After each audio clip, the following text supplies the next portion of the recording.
ফেব্রুয়ারিতেই নির্বাচন, পরের সরকারে নির্বাচিত বা নিযুক্ত কোনো পদে আমি থাকব না বলে জানিয়েছেন প্রধান উপদেষ্টা ডক্টর মোহাম্মদ ইউনূস। সরকারি সফরে চীন গেলেন সেনাপ্রধান ওয়াকারুজ্জামান।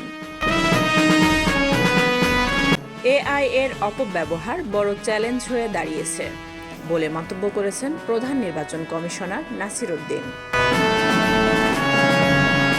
নিহত সাংবাদিক দম্পতি সাগর রুনির সন্তান মেঘের কাছে পূর্বাচলে ৩ কাঠা জমির দলিল হস্তান্তর করেছেন প্রধান উপদেষ্টা প্রফেসর মোহাম্মদ ইউনূস।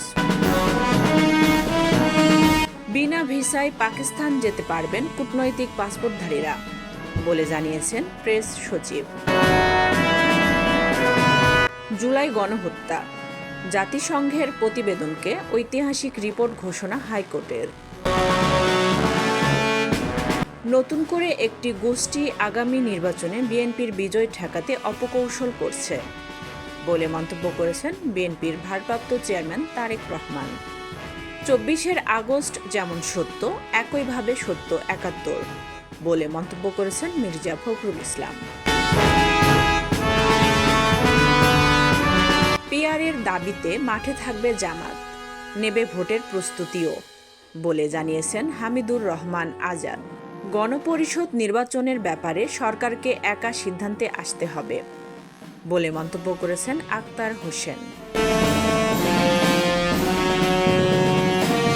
৬ দাবিতে ফেনী বিশ্ববিদ্যালয়ের শিক্ষার্থীদের ঢাকা চট্টগ্রাম মহাসড়ক অবরোধ। রংপুরে অটোচালক মানিক হত্যা মামলায় আওয়ামী লীগ নেতা মিঠুন গ্রেপ্তার।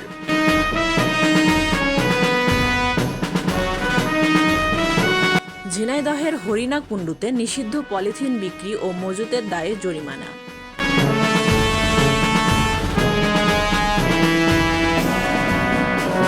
গাইবান্ধায় শিবির নেতার মরদেহ উদ্ধারের ঘটনায় ওসি সহ ১৫ জনের বিরুদ্ধে মামলা। খাগড়াছড়িতে মা মেয়ের গলাকাটা মরদেহ উদ্ধার।